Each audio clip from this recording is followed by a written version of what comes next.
Hoje no Cartório Contemporâneo, conversamos com o ministro do TST, Alberto Bastos Balazeiro. Tivemos o prazer de entrevistar a doutora Raquel Dodge.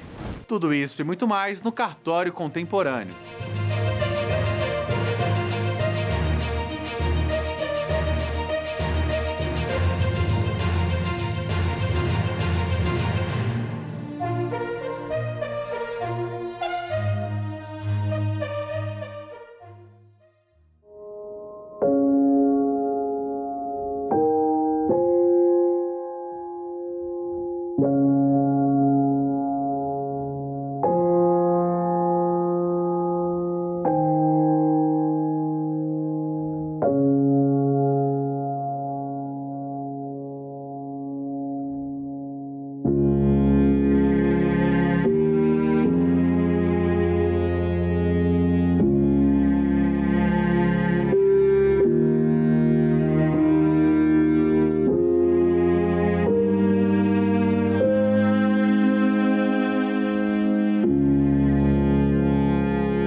Quando uma criança troca a sala de aula por um dia de trabalho, não é apenas a infância que se perde, é o futuro de todo um país que fica menor. E quando essa mesma criança sequer possui um registro de nascimento, ela se torna invisível para as políticas que deveriam protegê-la. Hoje, no Cartório Contemporâneo, vamos conversar sobre temas que se entrelaçam e dizem muito sobre quem somos como sociedade. Direitos humanos nas relações de trabalho, o enfrentamento ao trabalho infantil e o papel que os cartórios exercem nessa engrenagem de proteção. Para essa conversa, recebemos o ministro Alberto Bastos Balazeiro, do Tribunal Superior do Trabalho, uma voz que tem se destacado na defesa da dignidade humana dentro e fora dos tribunais. Ministro, é uma alegria tê-lo conosco. O Programa de Combate ao Trabalho Infantil do TST já alcançou projeção nacional. Poderia compartilhar resultados concretos que o senhor considera emblemáticos e as metas que orientam os próximos passos? O programa é, desde 2012, a iniciativa mais importante da Justiça do Trabalho para combater o trabalho infantil e promover também a aprendizagem. Nesse ano, a meta, inclusive, do programa, desse biênio, é tratar com a aprendizagem, que é uma etapa. A sociedade tem grande dificuldade em compreender como o trabalho infantil e a aprendizagem são facetas de um mesmo problema e proteger, inclusive, a própria legislação que trata sobre a aprendizagem, que está em debate no Congresso Nacional, em diversas esferas e searas, buscando, de algum modo, relatar a importância da política de cotas, ou seja, do ingresso, até porque temos registros. No Tribunal Superior do Trabalho, nós temos um ministro que foi egresso da aprendizagem. No Conselho Nacional de Justiça, nós temos um conselheiro magistrado daqui de Brasília que também foi egresso da aprendizagem. Então, os exemplos não param de pessoas que tiveram, a partir da aprendizagem, uma importância para alcançar uma oportunidade. Então, esse é o ponto. A aprendizagem é falar sobre aprendizagem, é falar sobre oportunidade. O programa, ao longo desse período, lançou diversas campanhas importantes que tiveram muita repercussão em momentos cruciais. O momento do Covid foi uma campanha importantíssima. Momentos dos grandes eventos no Brasil, o programa esteve presente, levando conscientização, levando magistrados para os locais onde havia maior incidência. E, principalmente, eu acho que o maior mérito nesse programa, o ministro Dallazen, que foi o primeiro a tratar do tema, foi o ministro presidente do tribunal, quando a instituição do programa, há um vídeo em que ele relata o que o trabalho infantil fez na vida dele e como foi importante romper o ciclo. Então, o programa contribui para romper o ciclo intergeracional da pobreza. Ministro, o subregistro de nascimento ainda é uma realidade em regiões mais vulneráveis do país. E sabemos que uma criança sem documento é uma criança mais exposta à exploração. De que maneira os cartórios de registro civil podem atuar como aliados estratégicos no combate ao trabalho infantil? E existe espaço para ampliar essa parceria entre a Justiça do Trabalho e as serventias extrajudiciais? Eu não tenho dúvida que existe um grande espaço para ampliar essa parceria. A política pública no Brasil, ela tem o hábito de se realizar sem a base, que é sem dados. Então, planejamento a longo prazo, planejamento para combater chagas estruturais, como é o trabalho infantil, ele precisa ser estruturado em dados. E o registro civil é o elemento básico, o primeiro elemento para se lidar com políticas públicas relacionadas ao combate ao trabalho infantil, que são políticas que também têm relação com a verificação das condições de saúde e de educação. Então, aproximar as serventias é até a garantia de que os dados da criança, os dados do adolescente, estão sendo devidamente trabalhados para a estruturação de políticas públicas. A Justiça do Trabalho encontra diversos dados também na mesa de audiência que precisa socializar com as serventias e vice-versa. Dados como exposição de trabalhadores e crianças e adolescentes a condições indignas, dados da questão da proteção gravídica, que é a fase anterior, então nós temos debates da proteção ao trabalho da mulher. Todos esses dados devem ser cruzados e as serventias se somam nesse esforço. Para quem está nos assistindo agora e se pergunta, o que eu posso fazer? Como cidadão comum pode identificar, denunciar e contribuir de forma efetiva para tirar crianças dessa realidade? Inicialmente, o cidadão comum tem que romper o ciclo cultural. Não é comum, não é ordinário, não é certo ter crianças trabalhando. Não podemos admitir discursos do tipo é melhor trabalhar do que estar em condições de criminalidade. Local de criança na escola é aprendendo, então nós não podemos socialmente desejar que os filhos, principalmente daqueles mais vulneráveis, sejam submetidos a trabalhos, inclusive trabalhos nas piores formas de trabalho infantil, como o trabalho doméstico, que só é permitido acima de 16 anos. Um segundo aspecto é denunciando. Os canais de denúncia hoje são múltiplos e acessíveis. O Disque 100 é um canal importantíssimo para informar trabalho infantil, diversas violências, inclusive o trabalho infantil. Também as denúncias nos sites do Ministério Público do Trabalho e do Ministério do Trabalho. E ainda existe a possibilidade de se acionar o próprio Poder Judiciário, o Justiça do Trabalho também está à sua disposição para poder levar ao conhecimento das autoridades e punir quem pratica ou quem permite a prática do trabalho infantil. Para finalizar, que mensagem o senhor deixaria para gestores e profissionais do direito que atuam em cartórios sobre o futuro do trabalho e que marca gostaria de deixar no campo dos direitos humanos e da proteção da infância? A mensagem que eu deixaria para os colegas das serventias, os colegas que estão vivenciando os cartórios, é a mensagem que todos nós estamos envolvidos na mesma engrenagem.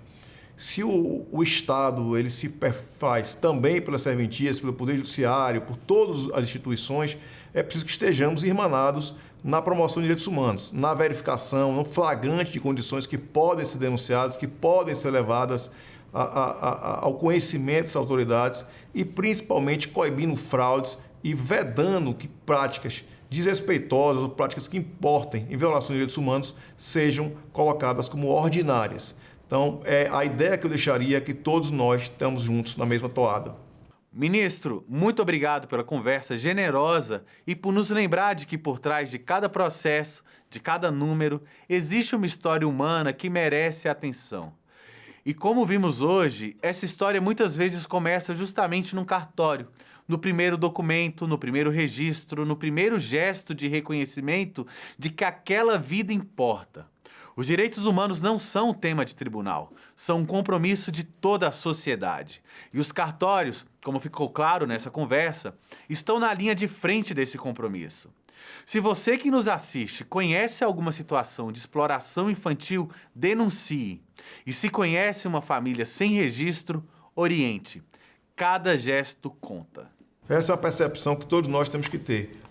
O volume de trabalho no Poder Judiciário faz com que se tenha uma tendência a uma robotização, a se imaginar que nós estamos numa produção em série, quase como Chaplin no filme clássico. Mas o Poder Judiciário tem o papel de reconhecer que por trás de cada processo existe uma pessoa que está ali buscando justiça, que está ali buscando uma resposta para alguma mazela que atinge ela de modo bem especial. Então, essa humanização do Poder Judiciário é algo que nós não podemos perder jamais.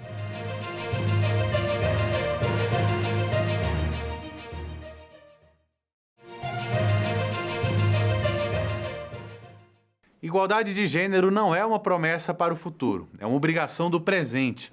E poucas vozes no cenário jurídico brasileiro tratam desse tema com tanta profundidade quanto a da nossa próxima convidada, doutora Raquel Dodge, procuradora com trajetória marcante no Ministério Público Federal, vai nos ajudar a entender onde o Brasil avança, onde ainda tropeça e como os cartórios se tornaram aliados estratégicos na construção de uma cidadania mais inclusiva. Para mim também é uma honra ter sido convidada para esse importante programa. Doutora Raquel, a partir da sua experiência no Ministério Público, como a senhora avalia hoje o grau de cumprimento do Brasil em relação às convenções internacionais sobre igualdade de gênero? Eu considero que a Declaração Universal de Direitos Humanos de 1948 é o documento mais importante do século XX. Ele estabelece a igualdade entre homens e mulheres, entre todos os seres humanos, em termos de direitos, faculdades, oportunidades. E a partir desse documento de 1948, a Constituição Brasileira de 88, 40 anos depois, começa a estabelecer as bases para uma igualdade real, mais efetiva. E desde então, as leis melhoraram, as mulheres conquistaram mais espaço nas instituições públicas, na formulação de novas leis, na formulação de políticas públicas. Mas este ainda é um projeto em andamento. Nós sabemos que na sociedade civil brasileira de hoje, as mulheres têm sido vítimas de feminicídio, de violência doméstica, de violência sexual, não só mulheres adultas, mas meninas e crianças também. E por isso é preciso ter cada vez mais um compromisso muito forte na realização dos direitos que foram garantidos tanto na Constituição de 88 quanto na Declaração Universal de Direitos Humanos. É uma atividade em progresso, mas já avançamos muito. A Lei Maria da Penha e a Lei do Feminicídio representaram conquistas históricas, mas na ponta, quais são os principais entraves que ainda impedem a plena efetivação dessas normas? Veja, o avanço normativo é muito grande no Brasil. A Lei Maria da Penha é uma conquista importantíssima para as mulheres, porque pela primeira vez as mulheres passaram a ter de forma muito clara um enunciado em uma norma que garante a elas o direito à integridade no próprio corpo. Mas mais que isso, a Lei Maria da Penha garante instrumentos jurídicos para fazer valer o direito a esta integridade. Até a Lei Maria da Penha não havia esses instrumentos jurídicos no Brasil e não havia políticas públicas devotadas à ideia de realizá-los. Portanto, como a Lei Maria da Penha também é uma novidade recente, nós verificamos que, na prática, embora tenha havido um grande avanço normativo, isso ainda não se concretizou. O Atlas da Violência, o Anuário da Violência, do Fórum Brasileiro de Segurança Pública, do IPEA, traz resultados muito ruins em termos de tendência da violência contra as mulheres no Brasil. Ainda é uma tendência de alta, significa que os feminicídios estão aumentando, a violência sexual contra meninas está aumentando. Eu cheguei no último domingo de uma viagem à ilha de Marajó, acompanhando o projeto Elas, da ANUREG, e esse projeto visa atender meninas, jovens e mulheres vítimas de violência sexual e violência doméstica na ilha de Marajó. É um lugar remoto, onde as mulheres estão invisibilizadas e onde esse problema é muito disseminado e muito agudo. A violência é muito forte, ela consiste em machadadas, facadas, escalpelamento, ou seja, é uma violência muito contundente e que não só abrevia vidas dessas meninas e mulheres, mas essa violência também compromete o futuro delas em razão do trauma psicológico, moral, humilhante que acontece na vida delas. Esse é um lugar onde a gente consegue identificar que a violência está muito presente, mas ela está presente nas grandes cidades, nas médias cidades, em qualquer classe social.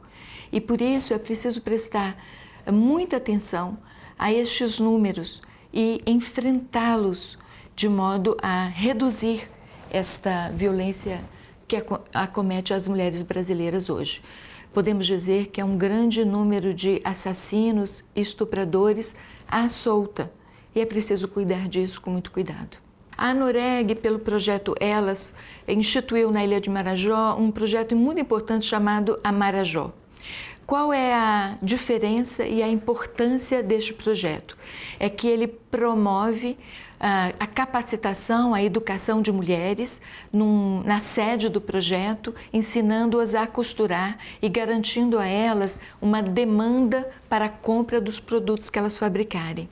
E durante o tempo em que elas estão sendo capacitadas e produzindo os uniformes nesse projeto Amarajó, as crianças e jovens, filhos delas, estarão também sendo cuidados na sede do projeto.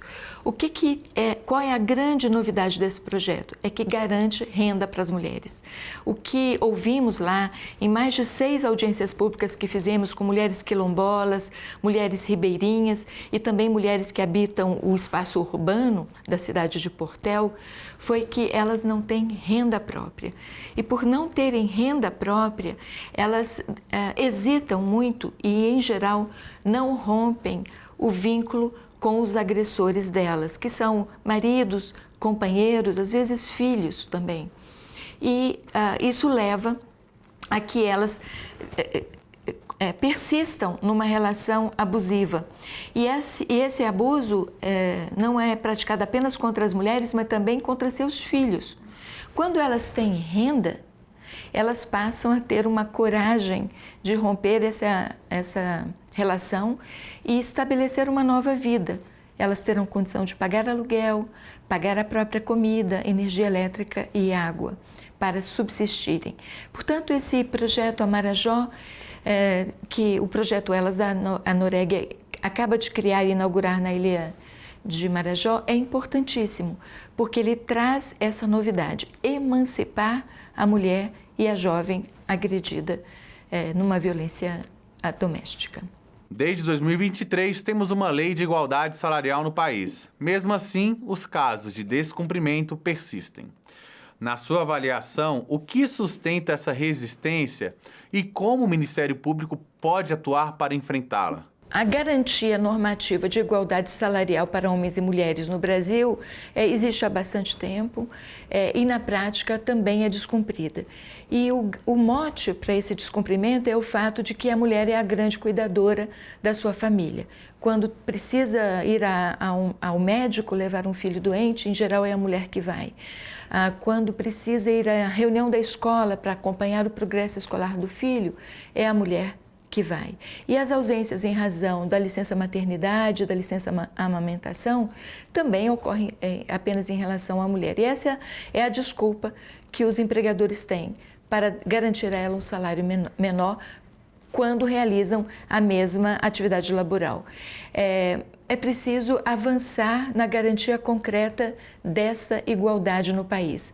Isso já acontece em algumas profissões, como dentro do Judiciário e do Ministério Público, com a diferença de que, também em razão disso, poucas mulheres no Judiciário e do Ministério Público ocupam posições de gerenciamento, de gestão, de comando e de efetivo poder dentro dessas instituições. Mas esse debate tem avançado com o patrocínio do Ministério Público, tanto internamente, em relação aos membros dessas instituições, como em relação às mulheres da sociedade civil. E esse é um diagnóstico de situação que tem se tornado cada vez mais frequente e ações judiciais têm sido feitas, mas também protocolos de termos de ajustamento de conduta em relação a empresas privadas. Isso garante que, na prática, as mulheres tenham remuneração igual para função igual nas instituições públicas e nos organismos privados. É preciso, portanto, reconhecer que no Brasil, nesse início do século XXI, nós temos um patamar normativo muito bom para as mulheres de um modo geral, a partir da Constituição de 88 e da Declaração Universal de Direitos Humanos, que garantiu o direito à igualdade entre todos os seres humanos, mas é preciso avançar na prática com ações concretas, com vigilância e com tomada de providências pelos órgãos do sistema de justiça, seja o Ministério Público, seja o Poder Judiciário.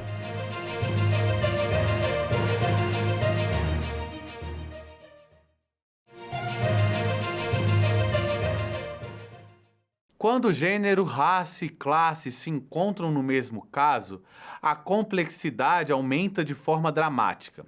A senhora percebe que a justiça consegue enxergar essas camadas ou ainda estamos distante de um tratamento verdadeiramente equitativo? No Brasil, seja na pesquisa universitária, seja na pesquisa nas instituições e na atuação jurisdicional, o corte de gênero e raça não é muito frequente, é uma novidade mais recente, eu diria até das 2 últimas décadas. Vemos mais frequentemente, não só as organizações da sociedade civil, mas as próprias instituições fazendo esse esclarecimento de que as pessoas negras e de classe social mais baixa sofrem mais agudamente os efeitos da exclusão social, da discriminação e da violência. No tocante à violência sexual e violência doméstica, nós vemos pesquisas recentes, muito importantes, que indicam que a mulher negra está no mais alto patamar de violência no Brasil, assim como jovens negros de 18 a 24 anos são as principais vítimas de homicídio. Isso é um dado de realidade que precisa ser mais frequentemente apontado para que a gente construa, de um lado, políticas públicas voltadas para o atendimento dessa população, para que elas escapem desse ciclo de violência que vem de seus avós, bisavós e se perpetuem em relação a filhos e netos, para que a gente crie um país novo, em que a igualdade de todos seja realmente efetiva. Assédio e desigualdade dentro de empresas e órgãos públicos seguem sendo realidades cotidianas. Qual é o alcance e quais são os limites da atuação do Ministério Público na fiscalização dessas condutas? Uma importante atuação do Ministério Público tem sido verificar qual é o volume de dinheiro público que é dedicado a políticas públicas de promoção de igualdade, seja a igualdade racial, seja a igualdade de gênero, seja também a promoção da igualdade entre classes sociais, igualdade de acesso à justiça, igualdade de oportunidades. E dados muito importantes e recentemente coligidos evidenciam que quando há cortes de financiamento do orçamento público, esses cortes atingem primeiro as políticas públicas voltadas para mulheres, para jovens e para negros. Nas políticas públicas para as mulheres, por exemplo, é muito frequente que haja corte daquelas políticas públicas voltadas para assistência materna, para verificar a ocorrência de doenças que são típicas das mulheres, como o câncer de mama ou o câncer de útero. Enfim, políticas públicas para dotar as instituições de saúde de mamógrafos e de exames laboratoriais dedicados a esse tipo de diagnóstico. E essa vertente de atuação do Ministério Público ela é muito importante porque ela verifica o real compromisso das instituições públicas em construir políticas públicas voltadas à promoção da igualdade, à promoção do acesso à justiça e uma política pública voltada aos problemas específicos daqueles que estão nas posições mais frágeis dentro da sociedade civil. Esta vertente de atuação tem eco muito forte na atuação de todos os ministérios públicos estaduais e também do Ministério Público da União, seja o Ministério Público do Trabalho e também o Ministério Público Federal. É preciso adensar esse tipo de atuação porque ele leva a uma emancipação dessas pessoas e o aumento ao acesso à justiça e à igualdade de oportunidades. Nessa recente viagem que fiz à Ilha de Marajó, pude testemunhar que há hoje uma grande parcela da população, e naquela ilha, nas suas diferentes cidades não é diferente, que sequer tem certidão de nascimento, certidão de casamento. E isso inibe essas pessoas de terem acesso aos cadastros públicos que as tornem visíveis como detentoras de direitos e de oportunidades. Essa viagem mostrou que o projeto Justiça Itinerante do Conselho Nacional de Justiça e do Conselho Nacional do Ministério Público é muito importante para introduzir as pessoas dentro dos cadastros de registro civil, que sequer elas tinham. Isto, quando a gente fala para a população urbana do Brasil, parece uma surpresa, porque é tão fácil, quando se mora numa cidade, ter um registro civil de nascimento. Mas nesses locais distantes, sequer isso é possível.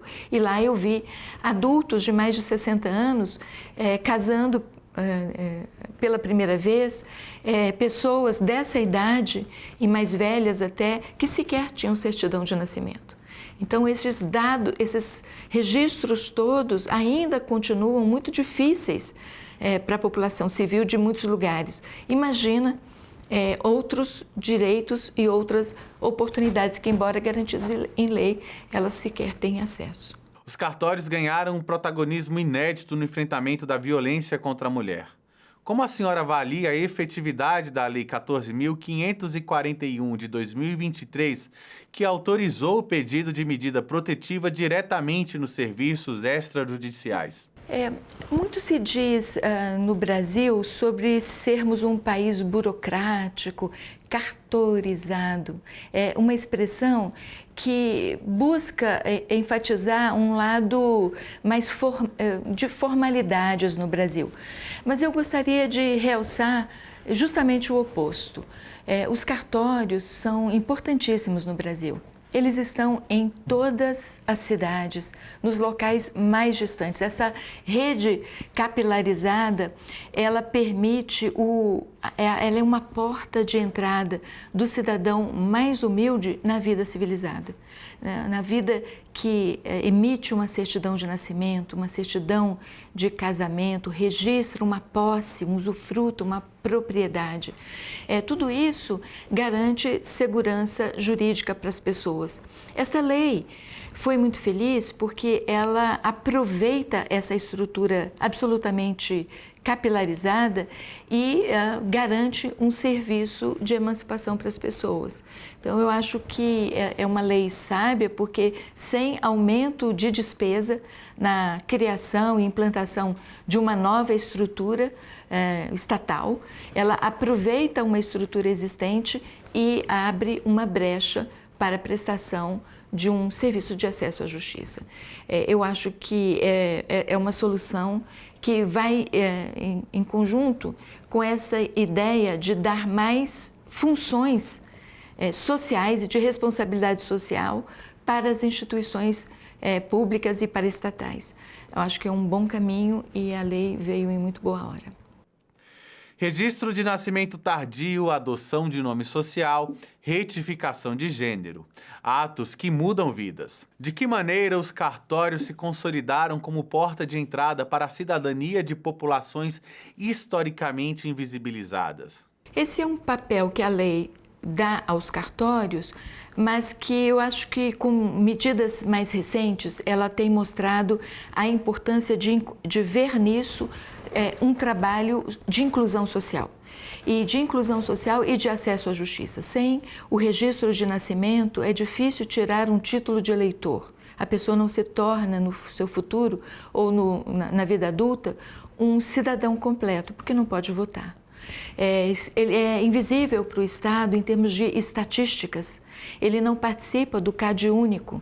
Enfim, há uma série de providências assistenciais que a pessoa que tem direitos acaba ficando privada. E, portanto, o cartório, quando ele se insere nesse mecanismo de acesso à justiça, e tem feito isso de vários modos, ele contribui para retirar a população brasileira mais frágil, menos assistida e com menos direitos exercidos numa situação inversa, em que essa pessoa passa a existir para o Estado, a ter direitos garantidos e o próprio sistema de justiça passa a desenvolver mecanismos para que essa pessoa possa reclamar seus próprios direitos. Então, o cartório é esse primeiro balcão em que um cidadão pode ir e encontrar ali uma fonte de abertura para a vida civil e para assumir seus próprios direitos.